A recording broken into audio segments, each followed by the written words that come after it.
사랑하는 하나님, 코로나 바이러스가 기승을 부리고 있는 이때에 여전히 영광 받으시고 있는 당신을 예배하러 모였습니다.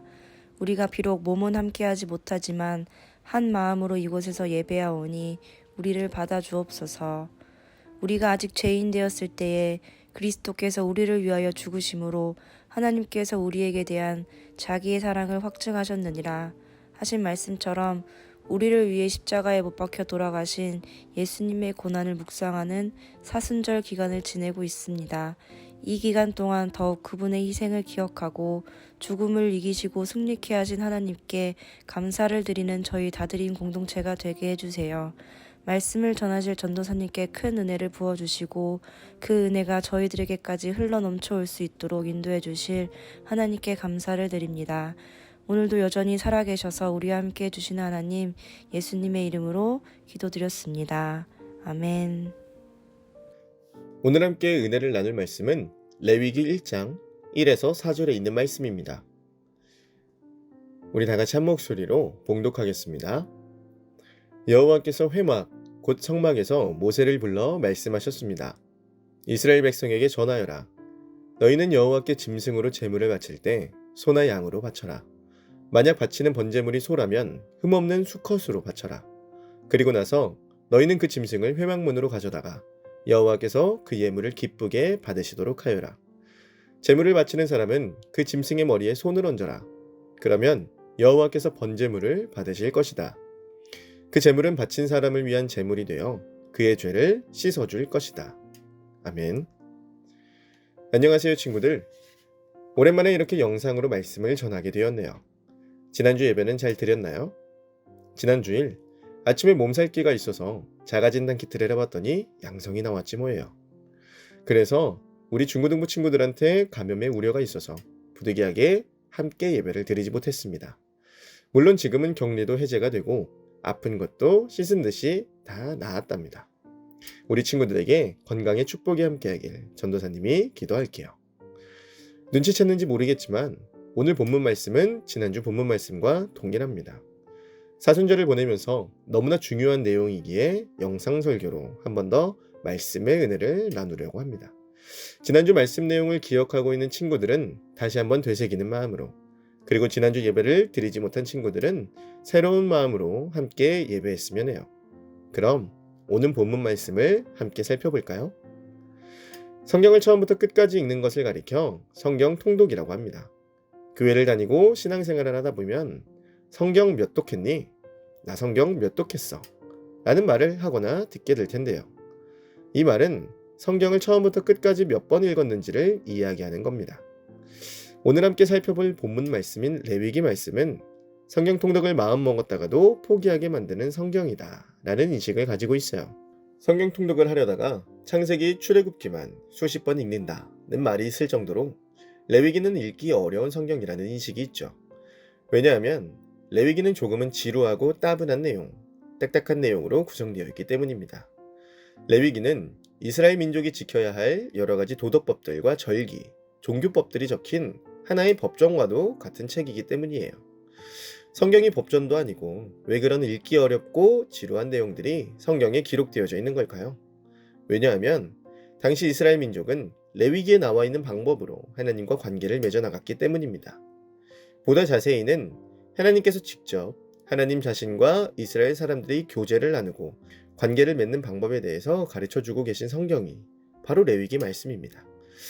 그 방법의 일환으로 제사의 종류, 제사의 방법들이 기록되어 있는 것이고 하나님께 선택받은 민족으로서 그들이 지켜야 할 도덕법과 같은 여러 가지 법들이 기록되어 있는 것이죠.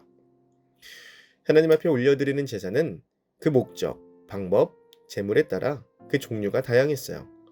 제사마다 정해진 방식이 있고 순서가 있었는데 정해진 곳에서 정해진 방법에 따라 드려지지 않는 제사는 아무런 의미가 없었습니다. 무엇보다 중요한 것은 그와 같은 제사를 아무나 집례할 수 없었다는 사실이었어요. 오로지 하나님께 선택받은 제사장들만이 성막에 들어가 제사를 드릴 수 있었거든요.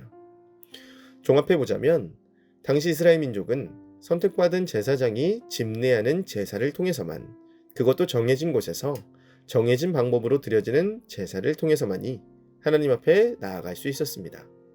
이 방법이 아니고서는 당시의 이스라엘 민족은 하나님 앞에 나아갈 수가 없었어요. 그러나 이 유일한 방법이 깨지게 된 계기가 있었는데요. 그 계기는 바로 다름 아닌 예수님의 등장이었습니다. 여러분, 성경은 크게 구약과 신약으로 나뉜다는 거 모두 알고 있죠? 그렇다면 구약과 신약을 나누는 기준이 뭘까요? 바로 예수님이에요. 구약을 풀어 말하면 옛 언약의 말씀이라고 할 수 있는데요. 예수님이 오심으로 인해서 신약, 다시 말해 새로운 언약의 시대가 열리게 되었기 때문입니다. 예수님의 등장으로 인해 많은 것들이 바뀌게 되었는데요. 대표적인 것이 바로 제사였어요.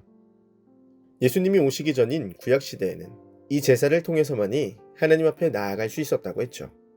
기쁘거나 감사한 일이 있을 때, 혹은 하나님과 보다 친밀한 관계를 원할 때 그들은 제사를 드려야만 했습니다. 그러나 예수님으로 인해 그러한 제사는 더 이상 큰 의미를 갖지 못하게 됩니다. 보다 정확히 말하면 예수님의 존재가 제사라는 상징적 행위를 대체했다고 할 수 있어요. 예수님께서 십자가에 매달려 돌아가셨을 때 놀라운 일이 벌어졌는데요. 바로 성소의 휘장이 찢어진 사건입니다. 구약시대의 성소는 제사장에 국한되기는 했지만 하나님과 인간이 만날 수 있는 유일하고 거룩한 장소였어요. 그런 성소의 휘장이 찢어졌다는 것은 더 이상 성소가 하나님과 만나는 유일한 장소가 될 수 없게 됨을 의미합니다. 그랬기에 이 사건은 굉장히 중요한 사건이라고 할 수 있어요. 구약시대와 달리 예수님으로부터 시작된 신약시대에는 제사가 아니더라도, 그리고 선택받은 제사장이 아니더라도 하나님 앞에 나아갈 수 있게 됩니다.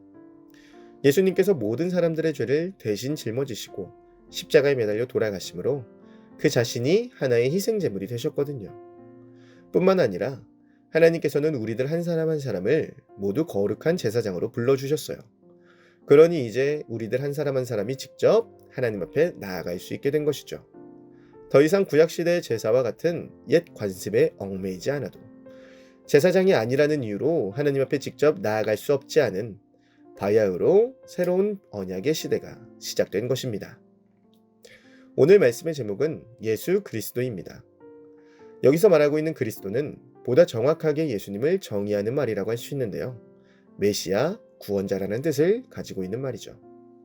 예수님을 설명하는 데 있어서 빼놓을 수 없는 게 바로 십자가예요. 보다 정확히는 십자가와 관련된 사건이죠. 예수님은 십자가에 달려 돌아가신 지 3일 만에 부활하셨습니다. 그 부활의 기쁨을 축하하고 그 의미를 되새기는 날이 부활절인데요. 부활절이 오기 전 우리가 기억해야 할 중요한 절기가 있습니다. 바로 사순절이라는 40일 동안의 기간입니다. 사순절은 예수님께서 왜 이 땅에 내려오셨는지, 예수님은 자신의 삶을 통해 무엇을 전하고 싶으셨는지, 왜 예수님은 죄가 없으셨음에도 고통을 당하셨어야만 했는지, 왜 예수님은 십자가에 달려 돌아가셔야만 했는지를 마음 깊이 묵상하는 시간이에요. 그래서 교회들은 이 사순절에 그 마음을 더욱 깊이 묵상하기 위하여 특별 새벽 기도회나 특별 기도 운동 같은 시간을 가집니다.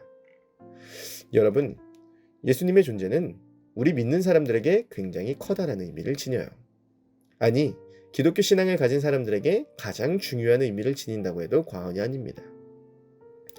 우리는 예수님으로 인해서 구약시대의 제사장과 같이 선택받은 소수의 사람들이 아니어도 하나님 앞에 나아갈 수 있게 되었어요.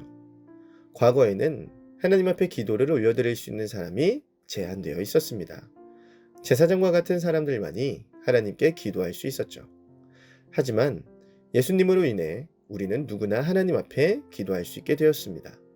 기도할 수 있다는 것은 그 안에서 위로와 소망, 힘과 용기, 지혜와 명철을 구할 수 있게 되었다는 걸 의미해요. 힘들고 외로울 때 위로를 얻을 수 있다는 점에서, 팍팍한 사회 가운데 기쁨과 행복을 발견할 수 있게 해준다는 점에서, 모든 것이 불확실한 우리네 삶 속에서 선한 길, 옳은 길을 인도해 주신다는 점에서 예수님은 우리들에게 커다란 선물과도 같습니다. 누구나 선물 받는 걸 좋아하기 마련이죠. 선물을 받으면 기분이 좋거든요. 그런데요, 선물의 기쁨을 더 크게 누리는 방법이 있다는 거 아세요? 바로 선물한 사람의 마음을 헤아리는 거예요. 선물 그 자체로도 좋지만 그 선물에 담긴 상대방의 마음을 발견할 수 있게 된다면 그것은 단순히 선물을 받는 것 이상의 만족과 기쁨을 선사해 줍니다. 그러한 점에서 지난 3월 2일부터 시작된 사순절은 우리의 선물 되신 예수님의 가르침, 그리고 예수님의 삶, 죄 없으신 예수님께서 우리를 대신해 받으셨던 그 모진 고난들을 보다 더 깊이 묵상하며 그 마음을 헤아리는 기간이라고 할 수 있어요. 이 사순절을 어떻게 보내느냐에 따라 우리의 신앙은 더욱 깊어지게 됩니다. 이 40일의 기간만큼은 평소보다 더 예수님을 생각하고 우리를 향한 예수님의 사랑을 마음에 새기는 우리 다드림 중고등부 친구들과 선생님들이 되기를 주님의 이름으로 간절히 소망합니다. 학생들은 공부로, 선생님들은 각자의 업무로 바쁘고 정신없는 하루하루이지만 이 기간만큼은 한 번이라도 더 예수님을 떠올리고 예수님의 사랑을 마음에 되새기는 복된 시간이 되기를 간절히 기도합니다. 다 같이 기도드리시겠습니다. 놀라운 선물로 우리를 찾아오신 예수님, 그 사랑과 은혜에 깊은 감사를 올려드립니다. 지난 3월 2일 사순절이 시작되었습니다. 우리에게 큰 은혜로 다가와 주신 예수님의 마음과 사랑을 더욱 묵상하는 시간이 되게 해주세요. 값없이 베풀어 주신 은혜이지만 그것을 값지게 받을 줄 아는 믿음의 성장이 있기를 소망합니다. 날이 갈수록 나를 향한 주님의 마음을 깨달아 알아 나 또한 주님의 마음을 헤아리는 성숙한 신앙의 소유자가 되게 해주세요. 감사드리며 이 모든 말씀, 우리를 대신해 십자가에 달려 돌아가시고 사흘 만에 부활하신 예수님의 이름으로 간절히 기도드렸습니다. 아멘. 우리 다 같이 주기도문 하심으로 2022년 3월 13일 다드림 중고등부 예배를 마치도록 하겠습니다. 기도하겠습니다. 하늘에 계신 우리 아버지여, 이름이 거룩히 여김을 받으시오며 나라가 임하시오며 뜻이 하늘에서 이루어진 것 같이 땅에서도 이루어지이다. 오늘 우리에게 일용할 양식을 주시옵고 우리가 우리에게 죄 지은 자를 사하여 준 것 같이 우리 죄를 사하여 주시옵고 우리를 시험에 들게 하지 마시옵고 다만 악에서 구하시옵소서. 나라와 권세와 영광이 아버지께 영원히 있사옵나이다. 아멘.